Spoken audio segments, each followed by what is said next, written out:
We only hear about witch hunts when women are murdered. Who are these women who are being killed as witches? So a lot of victims of witch hunting tend to be from Adivasi and lower caste communities. Very often, if someone falls seriously ill in a village or someone dies, then it's easiest to blame a woman. And there is a lot of resource extraction and massive deforestation that's happening. The violence that emerges because of such massive dispossession and oppression, it's not getting an outlet. What ends up happening is that you pick the most vulnerable person to let out that violence on. Has the government actually tried to address this? Has the government done anything about it? People I spoke to on the ground said that belief in witches is part of the belief system of communities. 1 or 2 sessions on how witch hunting is illegal is not going to improve things.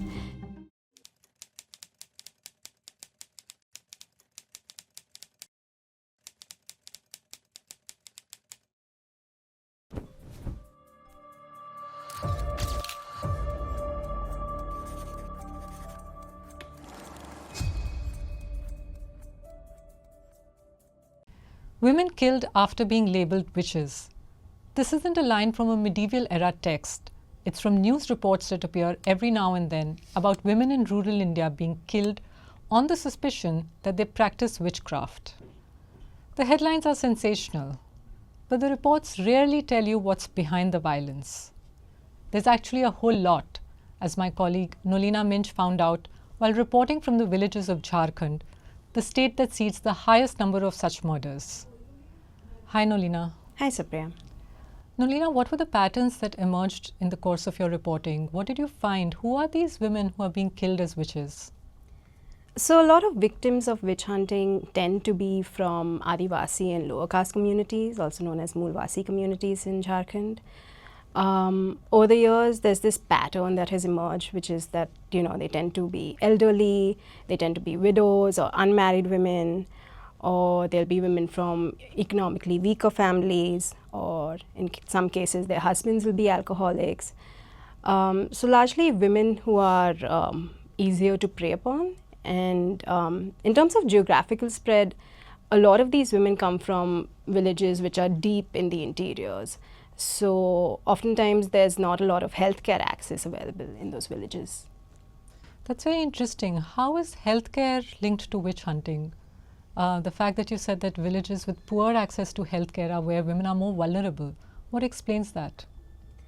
So actually a lot of times witch hunt accusations begin because people in villages where there isn't a lot of healthcare end up going to ojhas or witch doctors for their healthcare needs.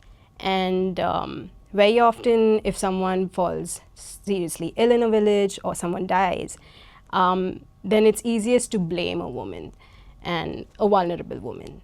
So people say that, once there is regular, proper healthcare access available, people go to the doctor and they stop going to witch doctors, and lesser people fall sick or people heal faster. So yeah, some people tend to see witch hunting as people being deprived of adequate healthcare. It's very striking that women are being blamed for disease and sickness in the community, but you also mentioned that women from Adivasi communities are especially vulnerable. Why is that so? So a lot of the accusations actually come from within the community. So it is other Adivasi men and other Adivasi women who are accusing these women of being witches. I spoke to a lot of people on the ground and researchers and community members. And what I found was that there is this understanding that Adivasi communities are going through massive upheavals, right? And this has been going on since like the past 200 years. First the British came in and then the Indian state. And there is a lot of resource extraction and massive deforestation that's happening, which threatens Jal Jungle Jameen, which is the foundation of Adivasi tradition and lives. So people tend to think of it in a way that the violence that emerges because of such massive dispossession and oppression, it's not getting an outlet. People are not able to challenge these larger power structures. And so what ends up happening is that you pick the most vulnerable person to let out that violence on, which is women. Again, all this while, we've always thought of Adivasi communities as being more gender equal. And the fact that women in these communities are vulnerable, are being accused of being witches and are being killed, sits very uncomfortably with this general impression of considerably greater gender equality. But another story, Nolina, that you reported also put the spotlight on another very uncomfortable fact, which is that Adivasi women are denied inheritance rights over ancestral property. Yeah. So actually, this is because of Adivasi customary law. So the Indian Constitution, Article 244 and the 5th and 6th schedule offer significant powers of self-governance to tribal communities, both in mainland India and Northeast India. And so when it comes to inheritance rights, at least in central and eastern India, Adivasi women do not traditionally inherit ancestral land. And that's been the tradition, and it has sustained so over the years, even though other very progressive laws have come up, for religious communities, and women are able to inherit ancestral land in the rest of India who are from non-Adivasi communities. But this has been legally challenged in the courts, right? Adivasi women have gone to courts asking for inheritance rights? Yes, that's true. Over the years, several Adivasi women have gone to the courts and challenged this customary law. A lot of times we have to understand that these women coming from rural areas, they are not very economically empowered. They also lack social standing. So it takes a lot for them to even approach the courts. And in my reporting, what I found was that when they approach lower courts, most of the times they're just shut down there. They're not even able to file cases because they're told that this is your customary law and this is how things have always been. This cannot be challenged. But women have gone to the high courts, women have gone to the Supreme Courts. Recently, last year in fact, there was a major case in Chhattisgarh which went up to the Supreme Court. And the Supreme Court ruled that customary law cannot override constitutional rights and that female exclusion from inheritance is discriminatory. And what was the reaction within the community to this? Was this welcomed?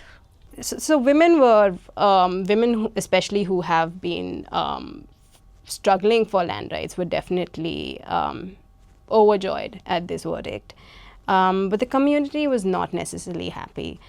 There is a pervasive fear amongst Adivasi communities that if women are allowed to inherit ancestral land, then outsiders, that is non-Adivasi men, will find a way to lure Adivasi women and grab Adivasi land. And that would mean the end of essentially 5th schedule areas, because land grab is the one major problem that Adivasi areas are facing today and since a long time now. Well, we have a lot to talk about, but just a digression at this point. As you can see, Nolina brings a lot of depth and understanding to the stories that she reports. She's among a handful of Adivasi journalists reporting in the national media. You can literally count them on one hand. We're really lucky to have Nolina in the newsroom, not just for the nuance she brings to her reporting on Adivasi communities, but all the reporting that she does on marginalized communities at large. If you'd like to support her work, please consider subscribing to Scroll. Nolina, back to what you were saying. Women were in fact at the center of a campaign by the Bharatiya Janata Party in the last assembly election, precisely this claim of love jihad, land jihad, which is Muslim men are luring Adivasi women in order to grab hold of Adivasi land. You actually investigated this. What did you find? Was this true? No, this was not true. So I actually traveled to Sahibganj district of Jharkhand to investigate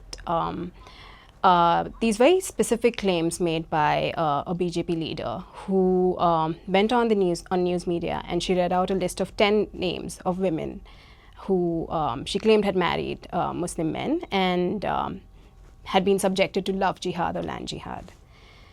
So what I found was that 4 of these claims did not hold true at all, because 3 of the women were married to Adivasi men. One woman was married to an outsider.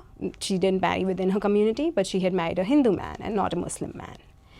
And the remaining 6 women had indeed married Muslim men, but I went to each of their homes and I spoke with them at length. And they had all married with their consent, and they had not been forced into these marriages and were very happy in their marriages, in fact.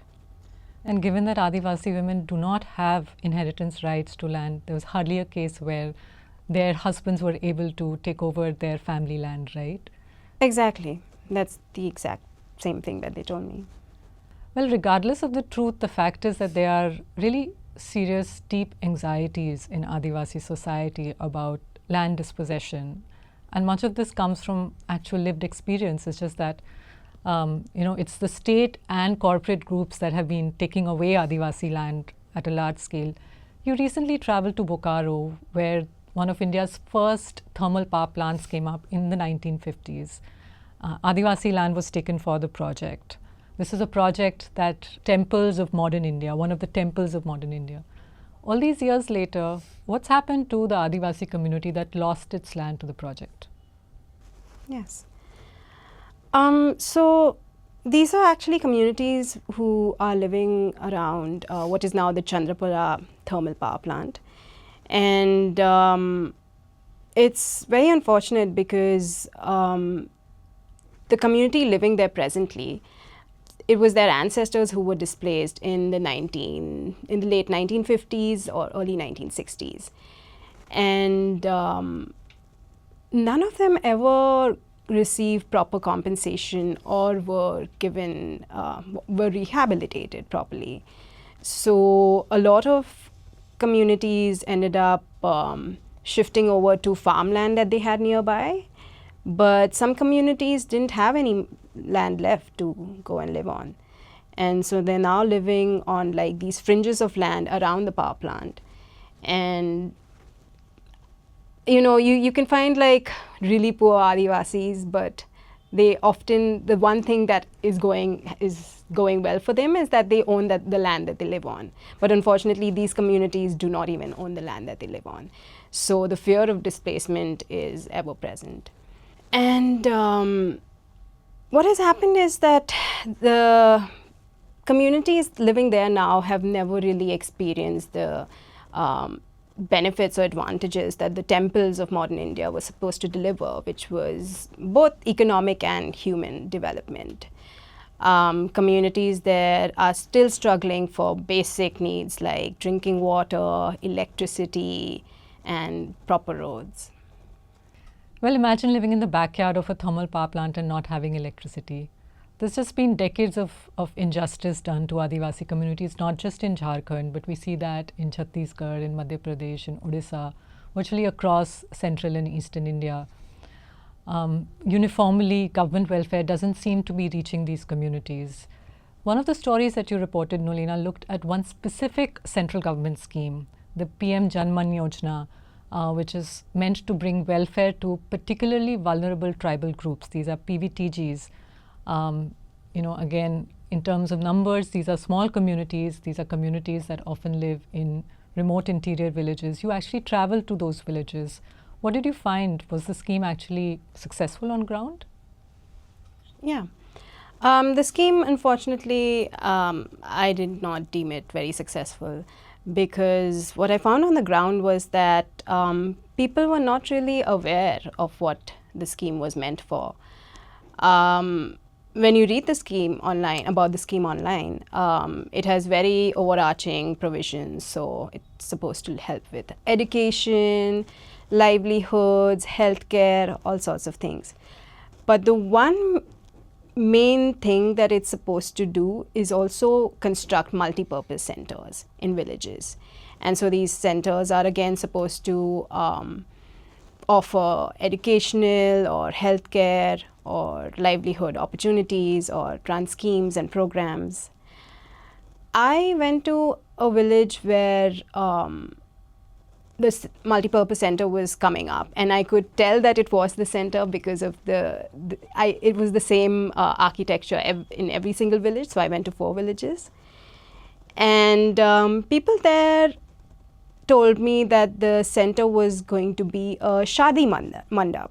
It was going to be a marriage hall for weddings. And I was like, which scheme did the government start to introduce marriage halls for people?